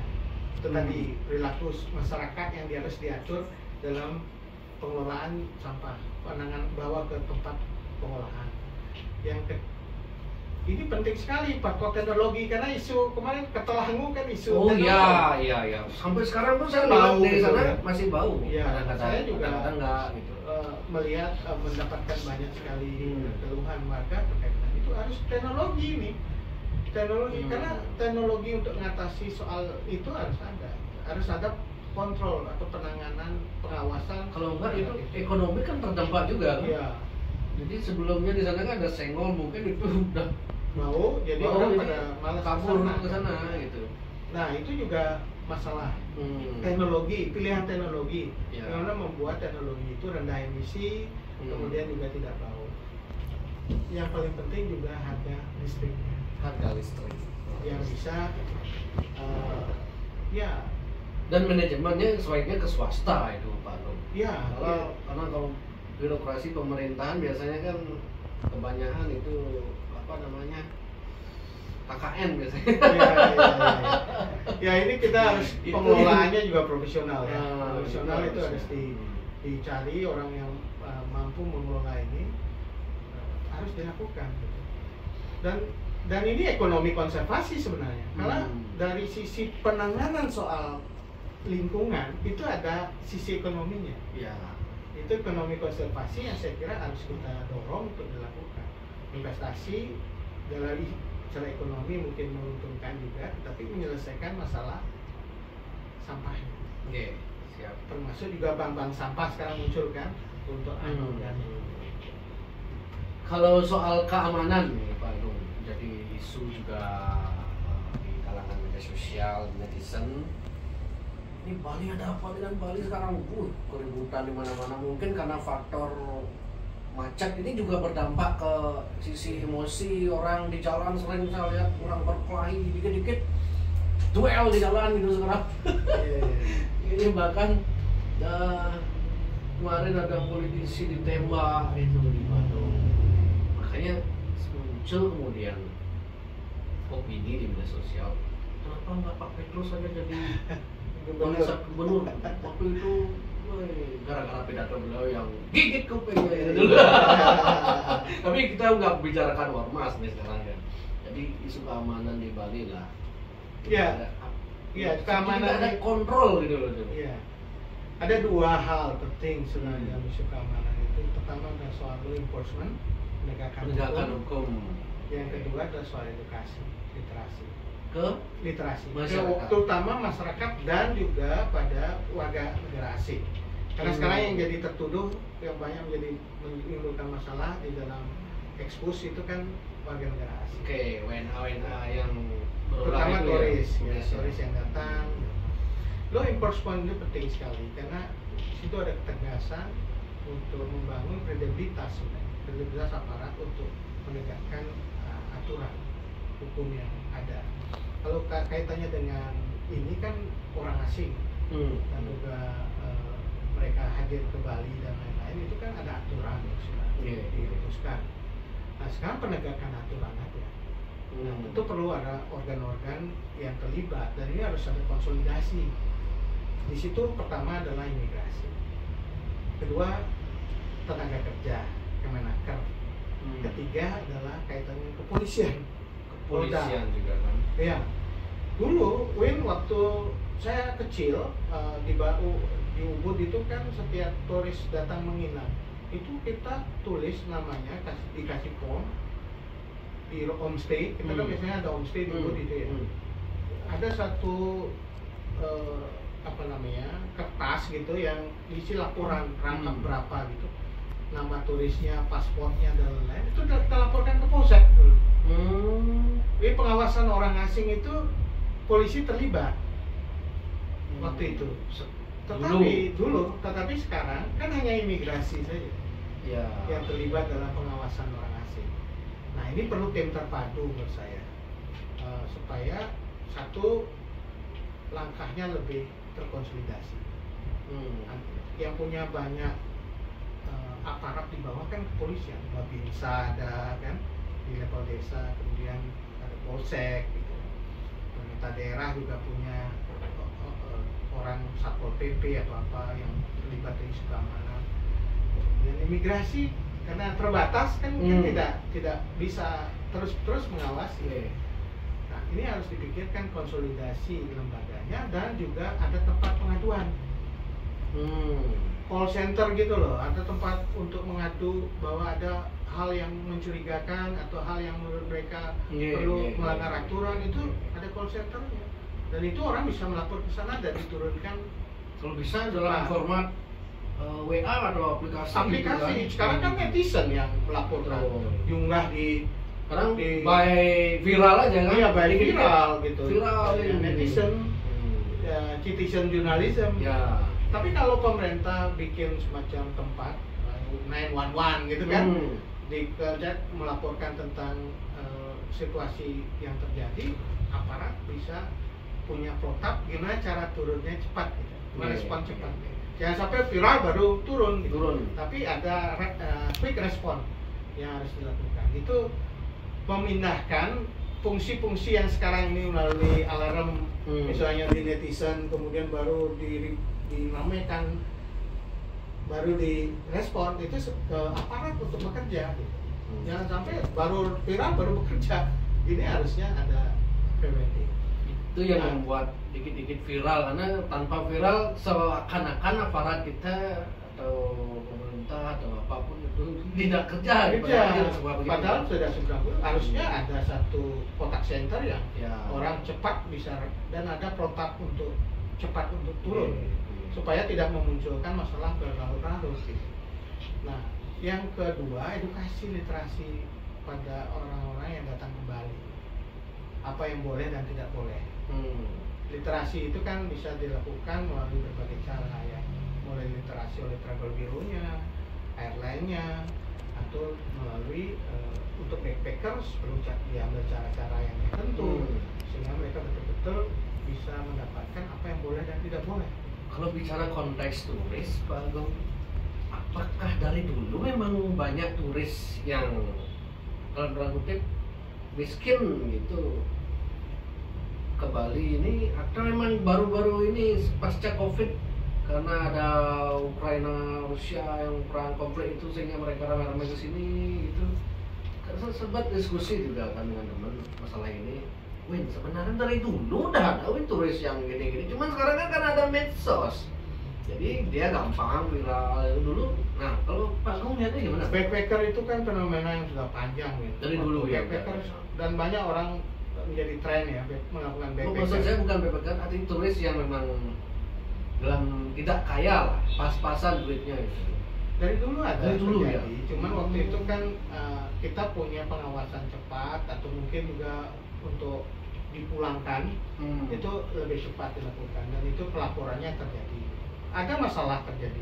Kalau saya di Ubud sejak 80-an juga ada kasus-kasus yang mungkin tidak seramai sekarang, tetapi ada gitu. Ada. Nah, Ya. dengan makin banyaknya terjadi kan mass tourism sekarang. Karena ongkos airline murah atau dianggap Bali itu ini bisa lebih murah dibandingkan tempat lain, itu mereka datang ke Bali. Nah, ini harus diantisipasi dengan berbagai langkah kan. Yang kedua adalah mungkin kalau kita geser ya harus dilihat mengenai quality tourism itu. Artinya ada syarat-syarat tertentu, misalnya untuk dia bisa ke Bali kan bisa aja ditentuin bahwa dia harus punya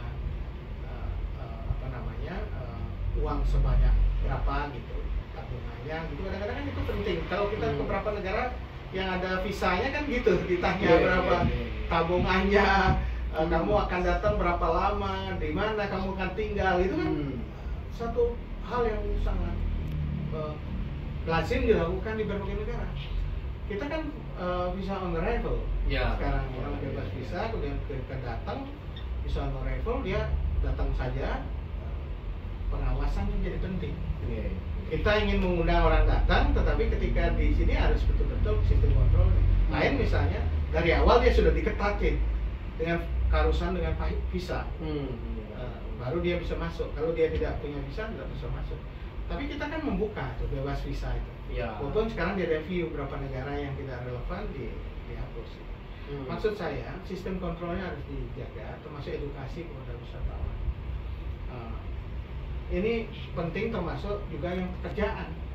Nah, yang turis-turis yang bisa liburan tapi kerja di Bali gitu. Kerja dan bikin usaha. Ya, itu bikin usaha kan harus ada kontrol yang kuat, pengaduannya juga. Itu kata teman saya itu, Win, sebenarnya kita yang salah.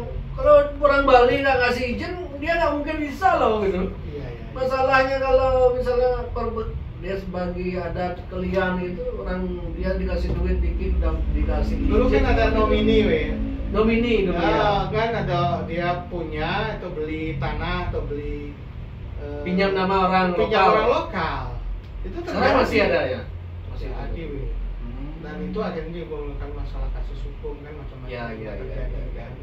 Tapi intinya ini bukan sesuatu yang baru, tapi kita harus mulai mengidentifikasi titik lemah dari apa yang kita sedang hadapi itu. Dan kita harus perkuat, mana yang lemah itu kita perkuat. Aturannya cukup nggak? Aturannya cukup, penegakan aturan cukup nggak? Edukasinya gimana? Itu harus kita tahu titik-titik sumbatan masalahnya di mana. Nah, kalau itu tidak kita lakukan, itu dibiarin akan terus berulang. Karena kita nggak pernah menangani itu secara lebih komprehensif. Hanya rapid respon aja. Ini sporadis gitu. Ini masalah selesai masalah. Nah, Pak Agung, kemarin saya dengar Pak Jokowi nyinggung ada pemerintah daerah yang dananya besar sekali, tapi arah pembangunannya tidak jelas. Ya, banyak kemudian netizen beropini, oh ini maksudnya investor diserang ya. Kalau Pak Agung melihatnya bagaimana? Pak Jokowi memang menyoroti Badung kan? Ya, kita kan bisa tafsir, tapi kan tafsir yang muncul kan bisa bermacam-macam, tapi intinya kan itu mengingatkan ke seluruh kepala daerah, bupati wali kota yang mempunyai kecenderungan yang sama. Jadi ini bukan fenomena 1-2 kota, tapi semua daerah yang mempunyai problem yang sama dalam mendesain kotanya atau merencanakan sebuah program yang harus dibangun ke depan. lagi daerah itu memiliki sumber pendapat cukup tinggi karena kita lebih sering membelanjakan itu misalnya untuk Pak Jokowi menyinggung soal hibah, malah dipakai untuk hibah-hibah. Tapi tidak untuk investasi. Nih, gitu. Nah, investasi itu yang saya sebut tadi, Win. Investasi tadi, bagaimana Pemda tidak hanya memberikan services kepada masyarakat melalui pelayanan kesehatan, pendidikan itu lebih baik. Itu kan investasi juga, investasi manusia. Supaya manusianya lebih bagus. Ya, Tetapi juga investasi yang produktif, misalnya membeli satu aset ataupun mengusahakan sebuah aset supaya dia menjadi sesuatu yang bisa mendatangkan sumber ekonomi yang lebih bagus, kan sebuah upaya yang produktif. ya. Nah, itu saya kira salah satu yang perlu kita pikirkan. Surplus ekonomi itu harus tepat dialokasikan pada sesuatu yang relevan dengan kebutuhan dan juga investasi masa depan. Karena kalau sesuatu terjadi, ini kasusnya bisa terjadi di berbagai tempat, termasuk daerah-daerah kaya sumber daya alam. Ya. Kaya itu kan banyak pengertian. Kaya sumber daya alam juga. Kita punya minyak, batu bara. Dia surplusnya ekonominya tinggi, dapat sumber pendapatan bagi hasil dan lain-lain. Dihabiskan, tidak investasi dia. Ya. Nah, ini akhirnya menimbulkan masalah baru ketika sumber daya alamnya habis. Habis, batu baranya habis, minyaknya habis, dia mau ngapain? Nah, itu yang dalam banyak hal disebut dengan dark disease, penyakit Belanda. Daerah-daerah yang dulunya sumber daya alamnya tinggi, dia lupa melakukan investasi ke sumber daya manusianya, akhirnya sumber daya alamnya habis, orangnya miskin dan tergantung pada orang lain. Makanya daerah sumber daya alam dan sumber pendapatnya tinggi harus berani investasi sumber daya manusianya dan juga investasi untuk produktif sehingga sustain ke depan. Kalau terjadi gangguan terhadap sesuatu, dia punya cadangan. Coba lihat sekarang Bali ketika situasi Gunung Agung meletus sama pandemi. Pariwisata sudah ambruk. Baru ingat pertanian, Win, ya? Semua baru kita kembali ke akar pertanian, berkebun gitu kan. Beternak. Setelah pariwisata hidup lagi, lupa lagi itu. Saya pengalaman dulu gitu kan. Teman saya dulu waktu Covid, wah ada yang jualan gini, itu pariwisata buka, wah langsung ditinggalin kebunnya, ternaknya, usahanya, yang lain. Padahal agribisnis Bali luar biasa kalau kita mau kembangkan. Kita punya sektor pertanian, perkebunan yang menjadi modal harusnya, tapi ditambah agribisnis supaya dia betul-betul mempunyai nilai tambah. Yang kalah kan dari petani, sekarang kan banyak persoalan kalah jadi petani gitu. Regenerasi tidak produknya terjadi. Dibeli murah karena menjaga inflasi dan macam kan. Makanya harus dibuat supaya dia menjadi nilai tambah. Apakah dia nilai tambahnya brandingnya, marketingnya, atau juga hilirisasi hasil pertanian. Dijadikan produk dia baru bisa dijual dengan nilai yang lebih tinggi.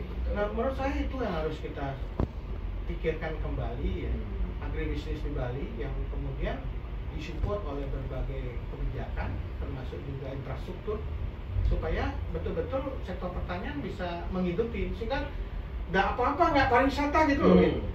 Pariwisata di salah satu daerah tapi sini pertaniannya bisa kuat ya dan bisa sejahtera orang yang bergerak di pariwisata.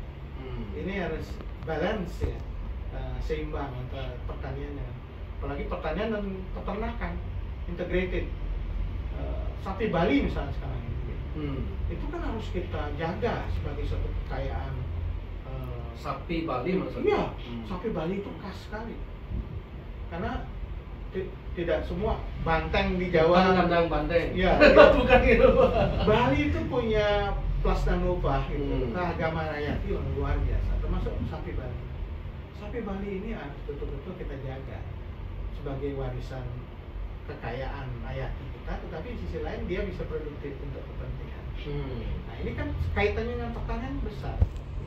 Nah, itu sebabnya mengapa pertanian tidak boleh dilupakan di tengah gemerlap pariwisata.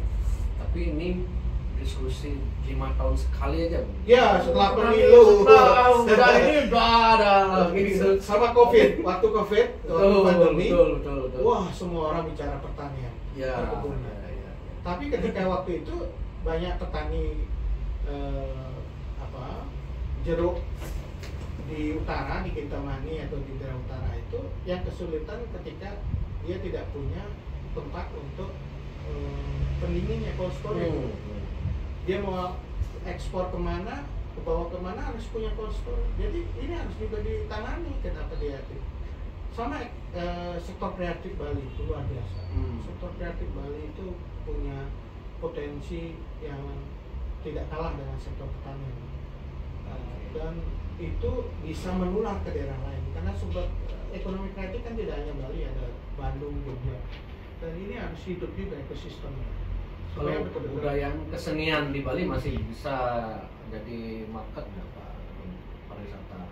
Masih turis di Bali ini dia sebenarnya sekarang sudah masih ingin lihat budaya ciri khas Bali atau memang sudah beralih ke bisklab gitu sekarang gitu?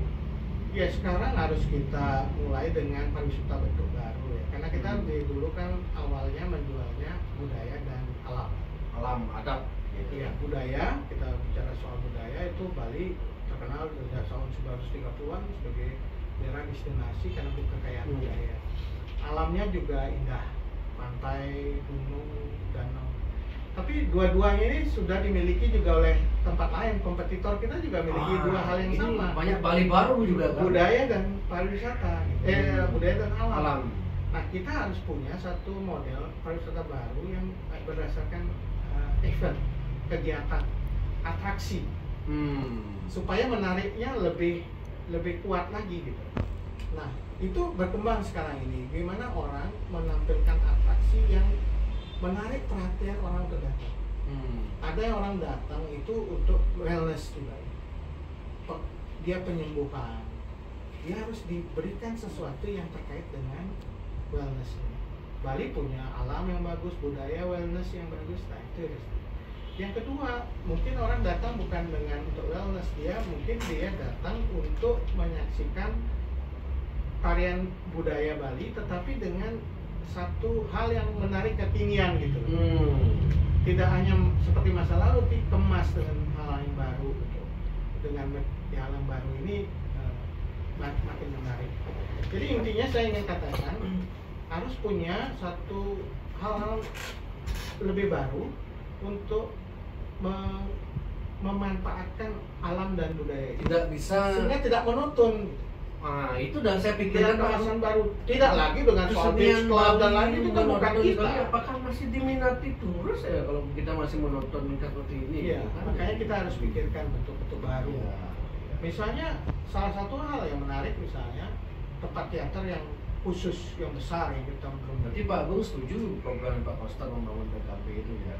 Teater itu tidak harus dengan satu investasi yang seperti itu, tapi juga bisa kita lakukan di tempat-tempat lain dengan metode lain. Misalnya gini, tarian-tarian yang sudah ada di desa sekarang ini diberi sentuhan baru, sehingga bisa lebih segi lighting, segi maksudnya bukan tariannya atau apanya gitu? Tariannya sentuhan teknologi untuk membantu dia lebih kemasannya bukan tariannya diubah. Tidak diubah. Pakaiannya tetap oke, tapi ada ekosistem yang dibangun, misalnya lightingnya, sound systemnya, backgroundnya. Itu kan perlu satu sentuhan kreatif ya. Betul. Sama lihat di Bali Agung, Pak Jokowi yang punya tim kreatif yang hebat ini kan. Seperti Bali Agung pertunjukan Taman Safari itu kan ada Bali Agung tuh setiap sore. Pernah nonton ini ya? Itu dikemas atraksi dengan baik ya. Dan ceritanya cerita yang sudah kita lihat inspirasi dari masyarakat, tetapi kemasan itu betul-betul ada sentuhan kuratornya, ada konduktornya, ada sehingga sound systemnya, tampilannya, dan itu bisa disaksikan ribuan orang.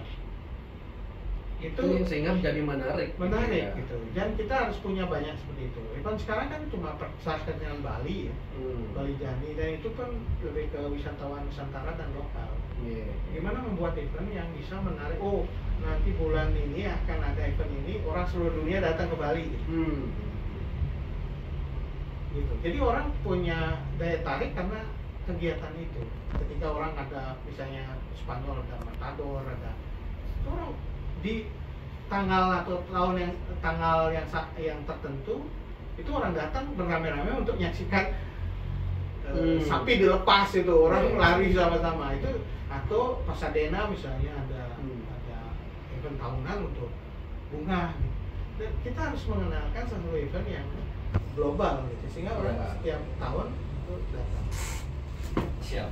Nah Pak Agung, ini biar nggak tanggung, ini Bandara Buleleng serius akan diwujudkan sekarang Pak Agung kira-kira ya. Kan jadi sumber, wah 5 tahun sekali untuk politik aja. Dan Gibran kan sudah sempat janji juga di Buleleng. Kira-kira komitmen pemerintah pusat. Ya, isu utama sebenarnya kita ingin mendorong sentra-sentra ekonomi baru. Sentra ekonomi baru tidak hanya di Bali Selatan tapi Bali Utara. Pertanyaannya, apakah sentra ekonomi baru itu dipicu oleh triggernya apa? Itu harus dikaji lah, sama-sama orang kita harus mendiskusikan lagi. Itu masih akan dibicarakan lagi. Ya, dulu kan sempat muncul pada masa era Pak Jokowi ya. Tetapi tidak bisa menjadi prioritas waktu itu, akhirnya PSN-nya tidak diprioritaskan. Pusat pembangunan bandara itu kan masuk PSN, proyek strategis nasional. Ya. Proyek strategis nasional itu waktu itu ada dua masalah serius mengenai lahan dan kedua apakah bisa didanai oleh APBN. Iya. Untuk membangun infrastrukturnya. Nah, akhirnya kan ditunda. Karena yang kemudian diprioritaskan akhirnya kan lebih ke jalan tol. Maupun itu tidak dari APBN ya, melalui swasta. Tapi intinya harus kita mulai membicarakan apa yang bisa menjadi trigger dari munculnya sentra-sentra ekonomi baru di wilayah-wilayah lain di Bali. Jadi kita nggak bicara Bali Utara aja, Bali Timur dan Bali Barat. Iya kan, kita harus juga bicara soal Bali Timur dan Bali Barat atau yang menjadi triggernya. Pada intinya dan itu akan diwujudkan Bandara Bali Utara itu. Kita lihat pemerintahan baru ini kan ditunda, setelah itu Oktober tentu pemerintahan baru yang akan. Kalau Pak Jokowi ada sempat diskusi dengan Pak Agung dan Bandara Bali Utara. Ini saya kira keputusan di dalam kabinet ya. PSN itu proyek strategis nasional waktu itu memang ditunda. Jadi sekarang posisinya ditunda.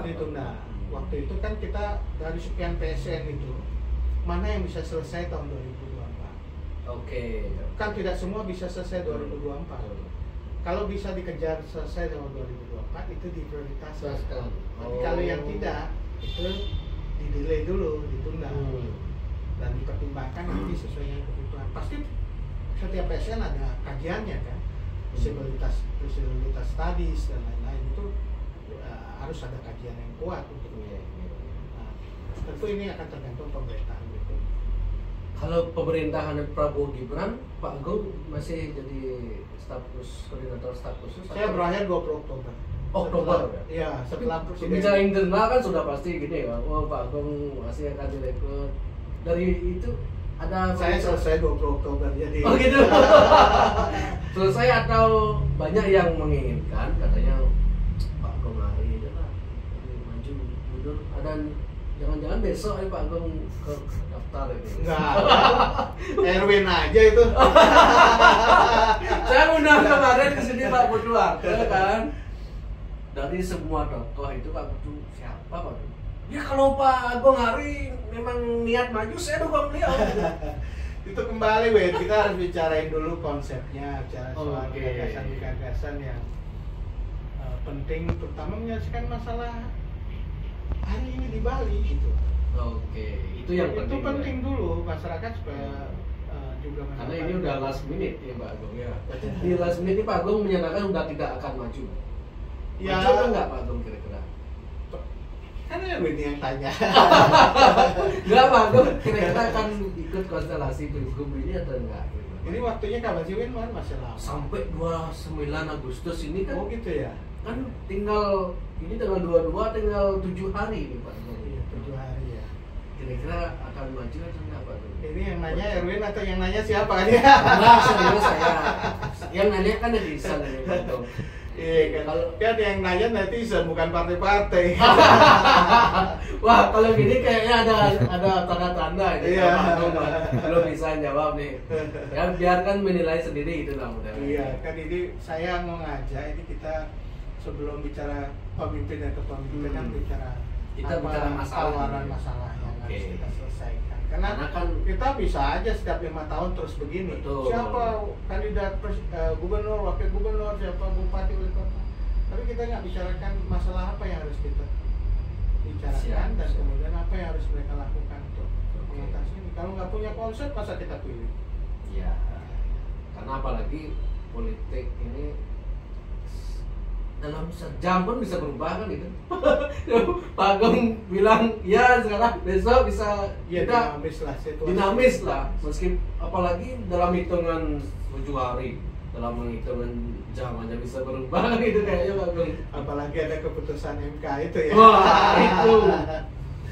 Nah, oke Pak Agung, terakhir yang lupa kita bahas tadi soal bunuh diri. Iya, Bunuh diri di Bali ini. Kenapa Bali yang katanya pulau surga, pulau seribu pura, orang mengatakan the last paradise. Sekarang kok angka bunuh dirinya tinggi, gimana ini? Iya, saya nggak mau spekulasi soal itu. Hmm. Saya kira perlu ada investigasi dan juga riset mengenai fenomena bunuh diri, karena faktor apa gitu. Karena ini perlu kajian yang sifatnya saintifik ya, untuk melihat lebih komprehensif. Kita bisa aja membuat hipotetik ya, membuat jawaban untuk dugaan. Dugaan lah. Tapi saya ingin mulai dengan indeks kebahagiaan kita ini. Jadi kalau kita kan punya konsep namanya jaga hitter kebahagiaan. Jadi ada satu yang mungkin ada masalah gitu. Bahagia nggak dia? Orang bunuh diri, jangan-jangan ini sedang tidak bahagia sehingga dia memutuskan untuk tidak melakukan ini. Jadi ada konsep krisis jaga hitter ini. Kita berkaitan dengan apa yang menyebabkan orang tidak bahagia. Nah, menjadi penting sebenarnya di balik kita introduce daerah yang bukan sekedar ekonomi yang bagus, pariwisata, tapi bahagia. Di Bhutan itu ada konsep happiness. Happiness itu sebagai sesuatu yang mereka jadikan ukuran, bukan gross domestic national product atau GDP-nya per kapita berapa, tetapi apakah masyarakatnya bahagia atau tidak. Ya. Kalau masyarakatnya tidak bahagia, nah itu ada masalah. Makanya kita perlu punya triter, karena itu itu kan kebahagiaan. Betul. 3 penyebab Betul. kebahagiaan. Betul. Nah, hitenya ini harus jadi satu ukuran untuk melihat Bali ya. Jangan ada problem kita dalam kebahagiaan itu. Nah, penyebab tidak bahagianya itu harus kita cari. Mengapa orang Bali? Ada yang bilang orang Bali selalu banyak pressure gitu, tekanan. Ada yang bilang tekanan, ada yang bilang karena situasi transportasi macet ini. Nah, dari kumpulan itulah. Ya, stres itu. Itu kita harus cari jawabannya. Ya, kita Maka kan menduga-duga. ya, tekanannya apakah tekanan betul karena tekanan kehidupan dia, apa yang membuat dia tertekan? Bisa jadi pinjol. Oh iya, benar. Iya, pinjol. Ini kan lagi semua tahan dengan tekanan. Semua dan kena ini kan. Iya, dia menganggap bahwa ini tekanan yang dia tidak bisa atasi. Betul. Nah, ketika dia menghadapi masalah ini, masalah penting. Tekanan dalam kehidupan pasti ada kan? Betul. Nggak mungkin orang bebas dari stres gitu. Coba ada nggak kita menyediakan satu tempat atau cara untuk orang yang mengalami masalah ini? Stres itu gimana caranya dia untuk rilis? Makanya harus ada gitu. Kalau enggak, tekanan itu akan muncul dan dia akan mengambil jalan yang cepat. Tekanan ekonomi terjadi, jalan cepatnya itu akhirnya apa? Dia bunuh diri. Nah, manajemen menghadapi tekanan itu penting sekali. Misalnya dibuat klinik konsultasi yang lebih banyak untuk rumah sakit mental health itu jadi satu concern. Kita sudah punya rumah sakit jiwa, tapi orang rumah sakit jiwa kan kesannya sakit jiwa, tapi kan dia menghadapi situasi. klinik-klinik seperti itu banyak. Apalagi sekarang ada analisis bahwa Gen Z, orang yang milenial sekarang tidak mampu, tidak kuat, ada tekanan. Itu ada studinya juga bahwa Gen Z cepat mengalami mental health, mengalami tekanan atau persoalan kesehatan mental. Nah ini harus ada juga treatment untuk anak-anak muda supaya dia tidak cepat menghadapi masalah ini. Menurut saya ini harus ada upaya serius pemerintah, dalam ini Kementerian Kesehatan dan juga Dinas Kesehatan, untuk tidak hanya concern untuk kuratif kesehatan, mengobati orang sakit, tetapi juga preventif untuk mencegah orang sakit. Sakit pengertiannya tidak hanya fisik, tetapi juga mental health, kesehatan jiwa. Nah ini harus ada upaya juga dari pemerintah provinsi melalui Dinas Kesehatan untuk edukasi, untuk memperbanyak misalnya cara-cara rilis dari tekanan. Itu kan sudah ada latihan yoga, kita juga banyak sekali metode yang kita miliki untuk mengatasi soal ini. Oke Pak Agung, kita sudah 2 jam. Wih, lama ya men? Nggak terasa ini, 2 jam apa? 2 jam 12 berarti 2 jam nih. Ya sebenarnya masih banyak lah, nanti next mungkin kita cari waktu lagi. Karena saya masih penasarannya di Bali ini siapa yang akan di-endorse oleh Pak Jokowi dari Bali 1 atau di Pilkada. Ini kan kalau Pilkada itu urusan partai dan partai. Apalagi dia di kuning sekarang kan, dulu kan Jokowi disambut oleh merah, sekarang nanti bisa Jokowi disambut oleh kuning. Iya kan biasa beliau kalau mengakai tuan rumah biasanya kalau acara Golkar kuning, acara P3, nanti PKB kita lihat nanti pakaiannya. Oh gitu ya. Kemudian PSI atau teman-teman. Ya benar katanya mau jadi badan ketua penasehat Golkar itu atau anggaran dasar rumah tangganya nggak bisa ya? Bisa. Jadi kan seperti itu harusnya. Kalau ininya gitu. Kalau benar gitu kan anggaran dasarnya dirubah. Jokowi megang Golkar lewat Bahlil gitu. Iya. Opini itu muncul macam-macam ya. Karena saking hebatnya Pak Jokowi katanya sekarang kan mengendalikan semua. Ya itu yang kemudian saya sebut di awal, lamdak, bebek lumpuh tapi kok sakti gitu ya. Nah itu. Kemudian Pak Mahfud sempat bilang Jokowi karena bersih dia bisa memainkan orang-orang tokoh-tokoh yang ini yang punya masalah-masalah ini gitu. Itu ranah hukum ya. Ranah hukum ya. Ada ranah politik demokrasi, ada ranah hukum yang punya logik sendiri-sendiri kan. Kalau orang yang punya masalah hukum ya harus berani persamaan keduduk dalam hukum dan pemerintahan. Karena ini kan negara hukum. Betul. Negara hukum nggak ada mandang apakah itu ketua umum partai, sekjen partai, bahkan menterinya loh.